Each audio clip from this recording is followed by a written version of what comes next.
A mensagem de Deus para o nosso coração hoje, vindo direto dos lábios do Senhor Jesus, que eu pedi para Ele numa madrugada dessa semana, e agora partilhando com todos vocês, que teremos a grata satisfação que vão nos acompanhar aqui juntos, e também os que virão depois assistirão em outros momentos, está registrada no livro de Daniel. E os capítulos que nós vamos estudar são os capítulos 8, 9 e 10. Um versinho de cada capítulo desse. Então, antes de nós começarmos, o primeiro verso será Daniel 8, 18. Você já pode deixar aberto ali. Esse será o nosso primeiro verso da mensagem de hoje. Daniel 8, 18. Nós precisamos muito de algumas coisas em algumas épocas que em outras a gente não precisa tanto. Exemplo, a verdade presente, ou no meu presente, qual é a verdade que eu mais preciso? Na época de Noé, qual era? Qual era a verdade presente na época de Noé? O que ia acontecer na época de Noé? Ia acontecer um dilúvio. Então, o que era que eles precisavam tanto? Principalmente Noé foi chamado a realizar, a construir uma arca, um refúgio para as pessoas que quisessem escapar, né? Era a verdade presente. Mas existiam outras verdades. Existia a verdade do amor, que todas as pessoas precisam de amor em todas as épocas. Todos nós precisamos de paz em todas as eras. Todos nós precisamos de uma família em todas as eras. Mas a arca era a verdade presente que eles mais precisavam. E nós também, hoje, temos muitas verdades que a igreja, e quando nós falamos de igreja, aqui nós vamos classificar a igreja como pessoas. Pessoas em todos os lugares do mundo, em todas as suas profissões de fé. A igreja são pessoas, porque se tirar as pessoas da igreja, não tem igreja. Então, num sentido, não é só esse sentido, a igreja também é uma organização, mas no sentido essencial, a igreja são pessoas. Podemos falar assim? Igreja são pessoas. E o próprio Jesus disse que a igreja dele também são ovelhas. E ele tem ovelhas em muitos apriscos. E a mim me convém apacentá-las. Então eu acredito muito nisso. Deus está chamando pessoas, está levantando pessoas, não só para fazer versos bíblicos musicados, mas para ouvir melhor a voz dele, para reformular a sua vida, para ter uma outra experiência de vida, para ter uma nova chance, para fazer diferente, para fazer melhor, para ser mais feliz. Deus está sempre chamando as ovelhinhas dele para águas mais limpas, né? E eu agradeço muito a Deus, porque aqui, no nosso meio, nós temos pessoas que estão ouvindo a voz dele, para beber águas mais limpas. Amém. Agora, eu quero dizer para vocês de uma verdade presente que na minha vida sempre existiu, que foi a questão do toque. Eu sou uma pessoa do toque. Algumas famílias conseguem subsistir com pouco toque. Para eles conversam bastante, já está bom, mas quando precisa de abraço, eles parecem que têm um pouco de resistência. Você vai abraçar alguns resistentes, parece que eles têm uma couraça aqui, ó. Em psicanálise a gente vê isso, né? Você não consegue abraçar a pessoa. Ela abraça assim, ela não se doa, ela não aprendeu a abraçar, ela tem medo. Né? Até eu lembro de uma pessoa da Suíça, um rapaz muito querido que se casou com uma das nossas irmãzinhas e amigas aqui do Brasil, e primeira vez que ele veio para o Brasil, ele quase surtou, ele quase adoeceu, porque a família da irmãzinha aqui do Brasil é de muito toque, é de muito abraço, e os suíços, de forma geral, são pessoas um pouco mais discretas.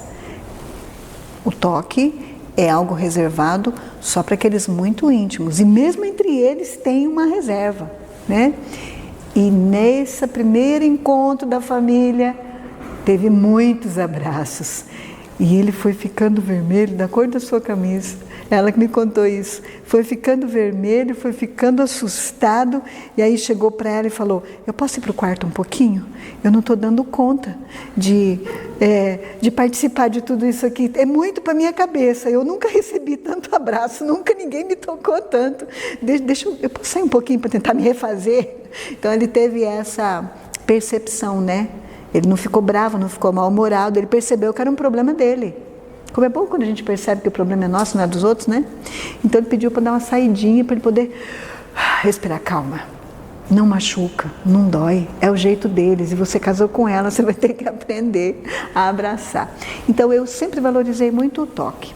E numa fase da minha vida, aprendi a fazer algumas massagens específicas em mim mesma, para me autorregular, depois no meu esposo, em algum filho, em alguma amiga, na minha mãezinha, alguma mulher que estava precisando, com roupa e tudo, no meio de todo mundo, a massagem laboral, tá? Não pense você que massagem é só aquela ocupação que carrega aquela pejoração de imoral, de perigosa, de vulgar. Não. Massagem é de Deus, o toque é de Deus, se for feito do jeito dele. Ele fez muitos milagres tocando pessoas. E você pode tocar pessoas com roupa e tudo, numa feira de saúde, por exemplo. Ou em qualquer lugar que você consiga um lugar para a pessoa sentar e encostar a sua cabecinha numa mesa, você pode aliviar uma dor lombar de roupa e tudo em qualquer lugar, se você souber. E nós ensinamos isso aqui no Oreb. Então, o toque para mim sempre foi algo muito importante. E esses dias, como falei para vocês, de madrugadinha, eu abri a palavra em Daniel, falei: Senhor, o que o Senhor quer me ensinar do livro de Daniel? Eu sei que tem muita coisa que eu preciso aprender. Mas e hoje? Aí Deus me chamou a atenção para uns versos que falam sobre quando Daniel foi tocado. E é isso que eu quero repassar com vocês hoje. E se o Espírito Santo falar ao seu coração e tocar você, eu vou me sentir muito feliz. E se você sentir o desejo de ser tocado pelo Espírito Santo, a minha felicidade será dobrada. Então, vamos lá para o primeiro versinho do livro de Daniel, que fala sobre o toque. O contexto, é sempre bom saber o contexto, porque um texto fora de contexto cria muitos pretextos. E aí fica tudo fora de esquema, fica tudo fora da casinha. Então, tudo tem um contexto, né? Qual é o contexto? Ele teve uma visão sobre um carneiro e um bode. E, já adiantando para vocês, a significação ou o significado do carneiro eram os reis da Média Pérsia e do bode, o rei da Grécia, tá? Daniel é uma ampliação, o livro todo de Daniel é uma ampliação do capítulo 2, que fala sobre aquela estátua onde conta da história do mundo, visualizando um sonho de um rei, né? Então, se você estudar Daniel 2, você vai saber como é que vai ser o fim do mundo. Isso não é maravilhoso? Você vai saber que Nabucodonosor já era. Babilônia é só ruínas, é história. Mas ele foi o rei mais rico que existiu na face da terra. Você vai ver que depois dele, igualzinho está na Bíblia. Por isso que eu digo que não existe história sem Bíblia. A verdadeira história e a verdadeira ciência estão aqui. Se fugir daqui, é manca e cega. Olha só, a história comprova. Tudo o que aconteceu exatamente depois de Nabucodonosor, vieram os reis da Média Persa, ali nos braços de prata, né? Os braços, as costas de prata, o peito de prata. E eles dominaram o mundo num tempo.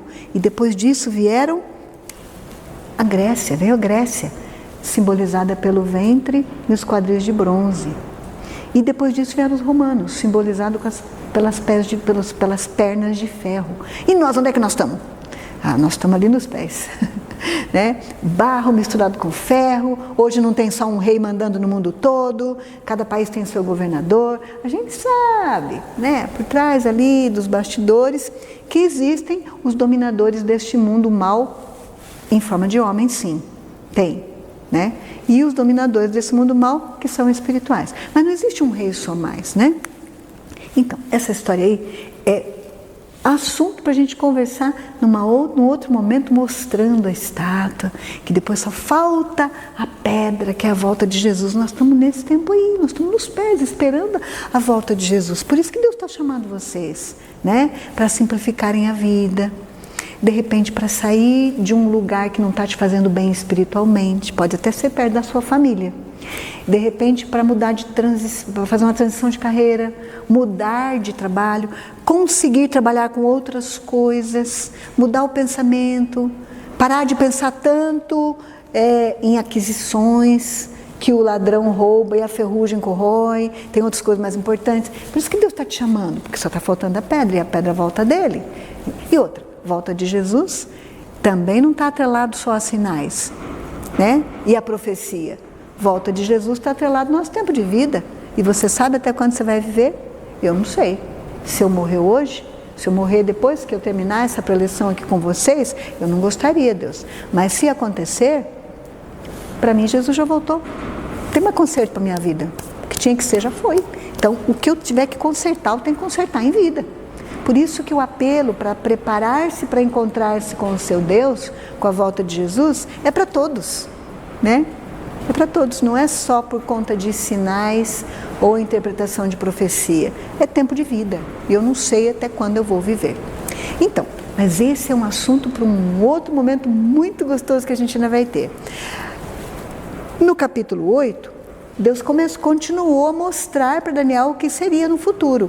Por isso ele deu a visão do carneiro e do bode, que era uma repetição da guerra entre os medo-persas e os gregos. O peito e os braços de prata e o ventre e o quadril de bronze, certo? Só que quando Deus estava falando com ele, Deus já falou com você? Quando a gente abre a Bíblia, Deus está falando com a gente. Quando a gente ora, a gente está falando com Ele. Importante, nunca usar um só, nunca só orar, né? E oração é conversar a Deus como seu melhor amigo. Você pode fazer isso. Ele é o nosso sumo sacerdote, o nosso justo juiz, mas também o nosso advogado compassivo. Que lindo, né? Tudo está na Bíblia.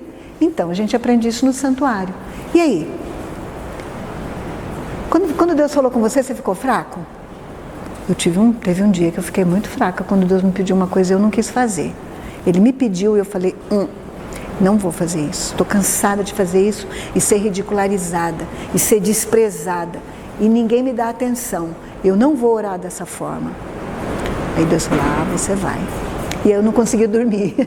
E não conseguia dormir. Enquanto eu não fui orar por determinada pessoa, daquela forma que Deus queria que eu orasse. Deus queria que eu orasse por aquela pessoa como se fosse o último dia da vida dela. Era uma pessoa que eu amava muito. E que teve um acidente naquela noite. Às vezes Deus pode te dar essa percepção das coisas, né? Eu não quero saber jamais quando é que uma pessoa vai morrer. Isso aí é entre a pessoa e Deus, ou entre Deus só e os anjos lá. Eu não preciso saber. Agora, se for para eu orar por ela, eu quero. E daí que Deus me fale, você tem um problema com essa pessoa, perdoa ela, porque ela vai morrer. Só que Deus não me falou isso, Ele só falou, ora por aquela pessoa como se fosse o último dia da vida dela. E eu estava assim meio escaldada com esse assunto, sabe? Porque, gente, uma coisa é você abrir a Bíblia, conversar com Deus, é você aceitar o que está na Bíblia, é lutar para aceitar a tua vida com Deus.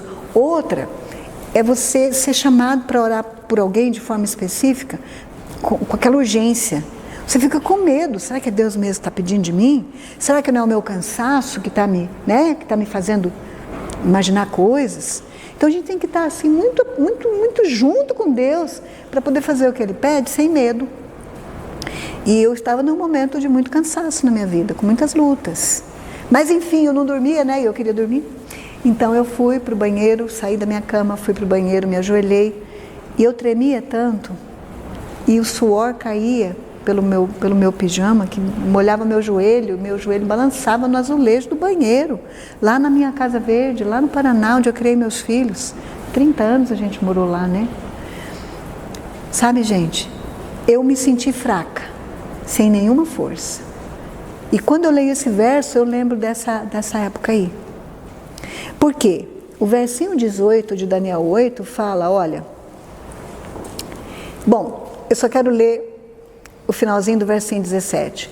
Entende, meu filho, entende, filho do homem, pois essa visão se refere ao tempo do fim. Eu quero que você entenda.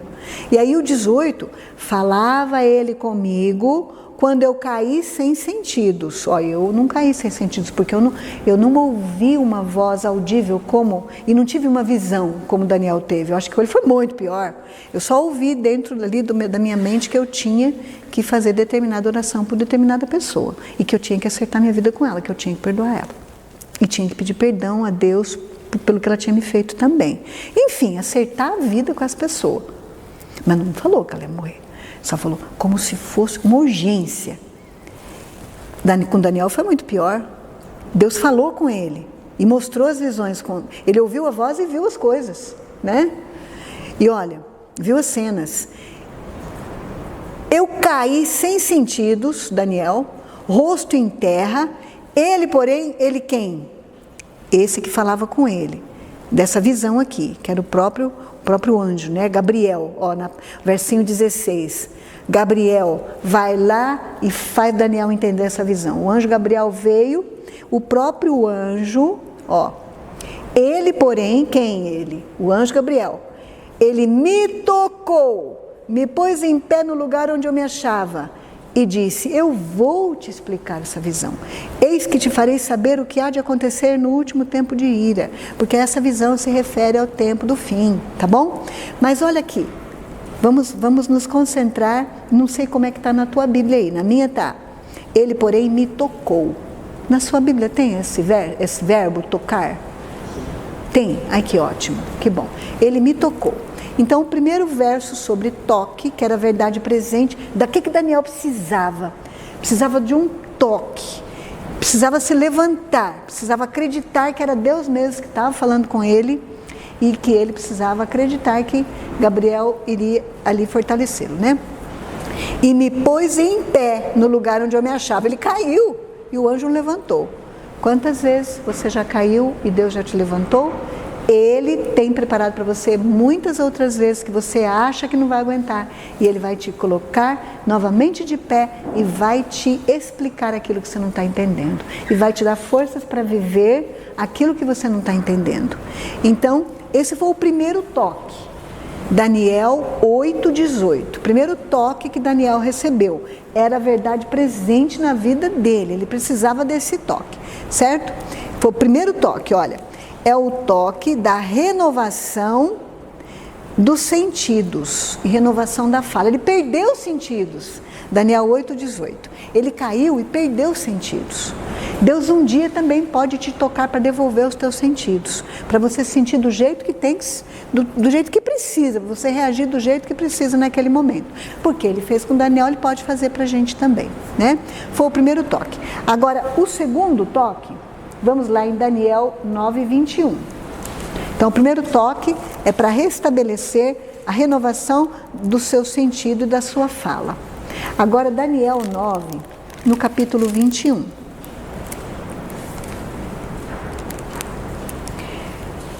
O contexto é a profecia das 70 semanas. Então, vamos ler desde o 20 para deixar bem firme o contexto. Falava eu ainda e orava e confessava o meu pecado e o pecado do meu povo de Israel e lançava minha súplica perante a face do Senhor meu Deus, pelo monte santo do meu Deus. Aí o 21. Falava ainda na oração, quando o homem Gabriel, o anjo Gabriel que veio, né, que eu tinha observado na minha visão ao princípio, veio rapidamente voando e me tocou a hora do sacrifício da tarde. 3 horas da tarde? Seria isso? Sacrifício da tarde, vocês lembram? 3 horas, né? Me tocou a hora do sacrifício da tarde, quando ainda havia necessidade da sacrifício de cordeiros de manhã e à tarde. Esse era o horário. Nesse horário veio rapidamente Gabriel e me tocou. O versinho 22, o que ele queria? Ele queria instruir-me, falou comigo e disse: Daniel, eu saí para fazer-te entender o sentido. No versinho 23, no princípio das tuas súplicas, saiu a ordem, e eu vim, para tu declarar, porque és muito amado. Considera, pois, a coisa, entende a visão. Eu vou explicar para você. Deus explica, né? A própria Bíblia se traduz e se explica. Então esse foi o primeiro toque. Na tua Bíblia também está dizendo aí, ó, veio rapidamente voando e me tocou a hora do sacrifício? Tá assim também? Então, esse foi o segundo toque. Esse é o toque, como nós lemos, da instrução, do ensino. Tem um outro versinho bíblico que diz, ensinar-te-ei e instruir-te-ei o caminho por onde deves andar. Sob minha vista te darei conselho. Então esse foi o toque da instrução. O primeiro foi da renovação de forças, ele não tinha mais sentido, e da fala. Agora da instrução e do ensino. Jesus já te deu o toque da instrução e do ensino? Eu tenho certeza que sim. Ou pela palavra, ou por uma voz lá na sua mente, ou por alguém que trouxe uma palavra para você e deu aquele choque, ou por uma mensagem na natureza. A natureza também é o livro de Deus. E quando nós moramos no campo, nós podemos ter muitas mensagens desse segundo livro de Deus que é a natureza. Muitas. Porque a gente aquieta nosso coração, não tem tanta coisa para ver, tanta distração para ver, com muitas pessoas, com muitas vozes, com muitos sons e muitas cores e muitas luzes. Nós estamos em meio da natureza, como foi preconizado para o primeiro homem e para a primeira mulher. Estar mais em contato com a natureza é estar mais em contato com Deus. Você pode ouvir a voz de Deus pelo livro da natureza. A natureza também nos instrui. Então, esse foi o segundo toque, certo? Todos juntos? Vimos o primeiro toque de renovação de sentidos, da fala, né? Agora o segundo, instrução e sabedoria. Está faltando? A gente quer esse toque, né? Vamos seguir. Aí, o terceiro toque está em Daniel 10. Vamos lá? Acho que na minha Bíblia está na mesma página aqui. Daniel 10, versinho 10. O contexto é, Daniel é consolado. Então ele ficou não só abatido, sem sentido, sem força, mas ficou triste. A mensagem trouxe tristeza, né? Às vezes a gente fica triste na vida, mas Deus é o nosso consolador. Porque ele deixou o Consolador aqui quando ele voltou para o céu. Quando ele estava, ele era. Quando ele foi para o céu, depois do sacrifício dele em nosso favor, ele deixou o seu Espírito para nos consolar. Então o versinho 10 é o terceiro toque da nossa mensagem. Eis que certa mão me tocou, sacudiu-me e me pôs sobre os meus joelhos e as palmas das minhas mãos. Então ele estava prostrado mesmo, né? Meu filho, levanta, estou te levantando, você tem que ser forte. E ele me disse no versinho 11, Daniel, homem muito amado, põe teu nome aí, põe teu nome aí, Marcela, mulher muito amada, fica atenta às palavras que eu vou te dizer, fica de pé, não fica só aí prostrada de joelhos com as mãos, não, fica de pé, porque eu fui enviado para você, né? Seu Bruno, meu filho, meu irmão Bruno, homem muito amado, seu Lucas, Débora, Brian, você é muito amado. Fortalece aí, fica de pé, eu estou te chacoalhando, não é para você ficar mais fraco com medo não, é para você levantar, ficar de pé. Por quê? Versinho 12, assim, ao falar ele comigo essa palavra, eu me pus de pé tremendo. Mesmo que seja tremendo, fica de pé, escuta o que Deus tem para falar, né?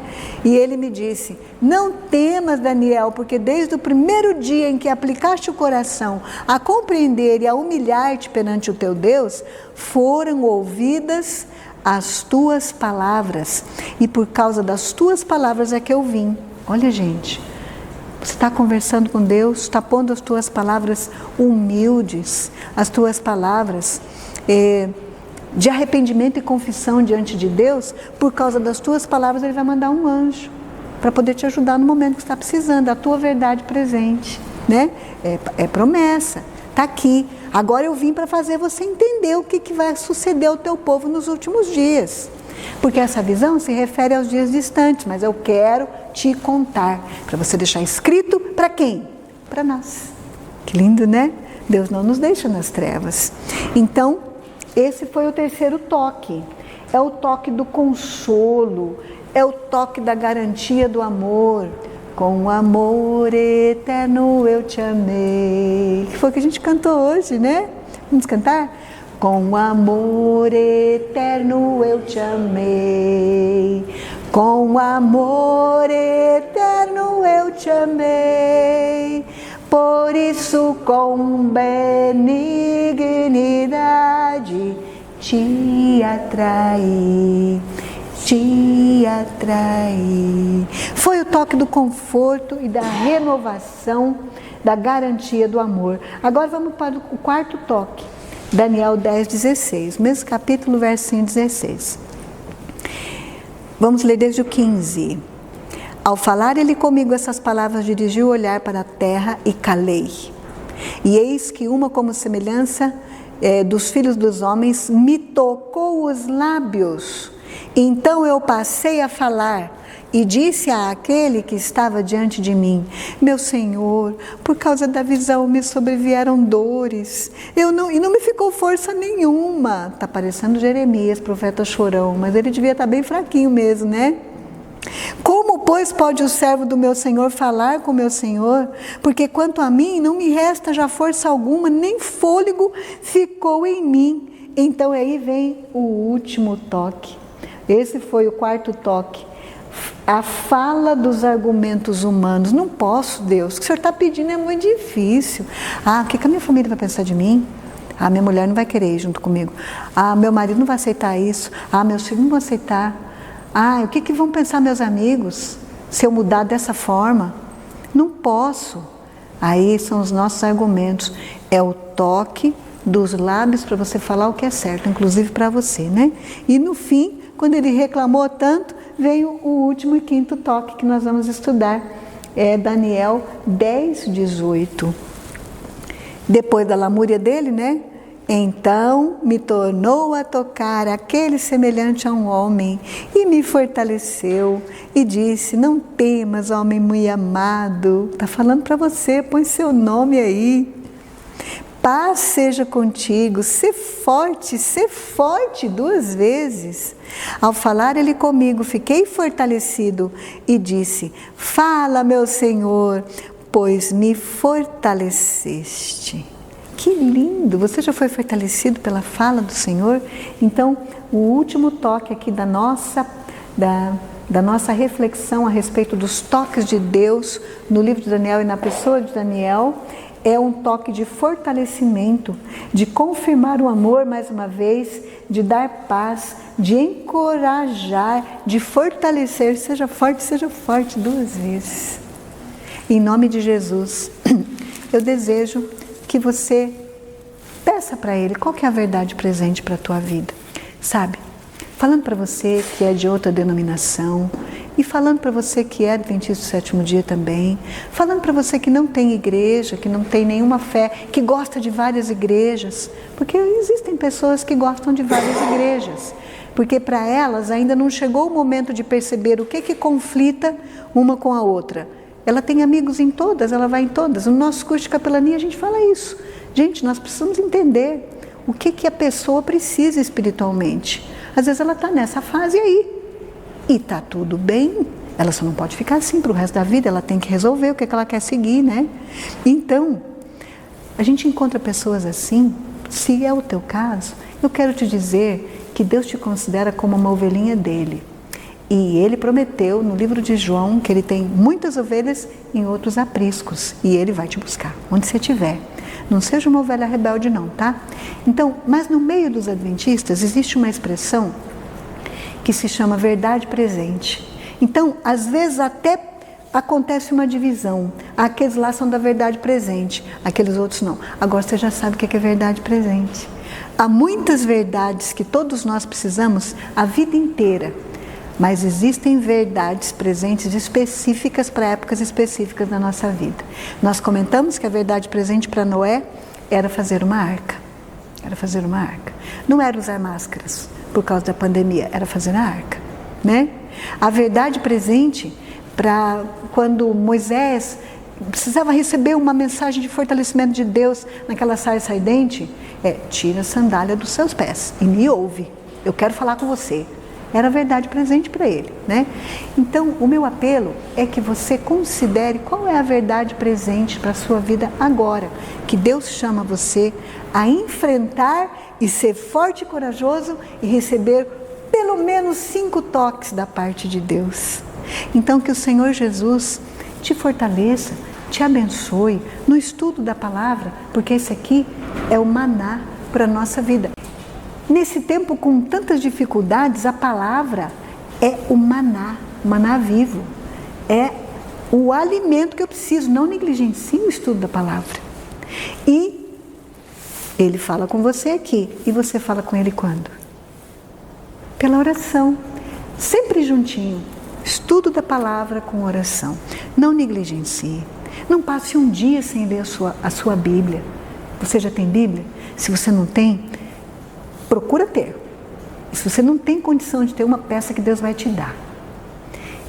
E não passe um dia sem ler um versículo da Bíblia. E sem conversar com seu Deus. E pedindo para Ele, me toca, me fortalece, toca a minha mente, muda meus pensamentos. As pessoas, quando mudam os seus pensamentos, ela muda a sua vida. Me toca os lábios para falar a coisa certa para mim mesmo. O meu diálogo interno tem que ser um diálogo que Deus aprova, que me fortalece diante dele e que não continue me destruindo. Se você foi criado com alguém sempre falando coisas ruins a teu respeito, essa maldição tem que ser quebrada. E é com você, com as tuas palavras. E é você que tem que mudar isso. É você que tem que ressignificar a tua vida. E não continuar trazendo aquelas coisas que você ainda revive, repete, por estar no automático. Nós precisamos do toque. Os toques de Deus, para mudança na nossa vida e fortalecimento. Que essa mensagem traga para você a segurança que você pode ter esse toque. Que você também é uma ovelhinha que Jesus está buscando. E que a palavra de Deus e a oração sejam 2 hábitos que você nunca abandone. Até o teu último fôlego de vida. Até Jesus voltar. Esse é o nosso desejo aqui da família Monte Oreb. Em nome de Jesus. Amém. Amém.